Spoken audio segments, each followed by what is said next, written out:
Today, the public health emergency for COVID-19 is over. It's been a long 3 years under COVID guidelines, putting on masks, getting tested for the virus, and getting vaccines to protect ourselves and others. We've also lost thousands of loved ones throughout the last few years. In the United States, there have been more than 1 million deaths from the COVID virus. In Kentucky, we've lost 18,000 people, and in Indiana, more than 26,000 people died. But as we look back at the 3-year pandemic, we're also looking forward on how we move forward in the future.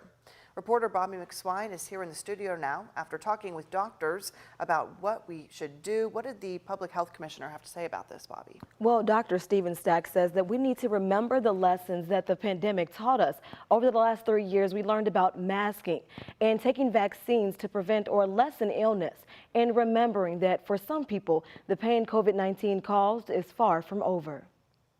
Many of the millions and millions of people who were infected by this virus, some have recovered completely and some have not. Dr. Montgomery Yates with UK Healthcare says recovery looks different for everyone. Some people still weak from long stints on ventilators, others suffering debilitating mental health issues. PTSD and anxiety and depression have sort of permeated the recovery groups. Yates and other Lexington doctors talking to news outlets Thursday in true pandemic style via Zoom to commemorate the official end of the COVID-19 pandemic. Factors they hope stick with everyone: the importance of masking and vaccines. If you have a respiratory illness, even something that you think is allergies, if you're sneezing and coughing, put a mask on for others, because we know that masks help decrease transmission. Doctors say especially as the summer approaches and a surge of the most contagious variant is expected. One doctor even spent a month in the hospital in March 2020. The good news is I survived and I'm doing well.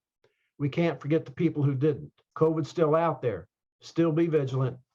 Keep your vaccines up to date. As for the healthcare system as a whole, they say the shortage the pandemic caused is felt everywhere. Every piece of the healthcare sort of puzzle has been weakened. Kentucky Public Health Commissioner Dr. Stephen Stack says though COVID-19 will not disappear, with all 120 counties in the green, the state has come a long way. I hope we'll take a moment to be grateful that we have indeed gotten through this, and we've gotten through it together. Now, Stack says that CDC map that you just saw that shows 120 counties will be retired today because that data will no longer be collected. However, the federal government will collect hospitalization data weekly. As for vaccines, Stack says they are still available at no cost for now, but later this year, most people will have to use insurance for boosters. Lastly, he says insurance companies will no longer be required to pay for 8 free tests per month. Shay? Bobby, thank you so much for that update.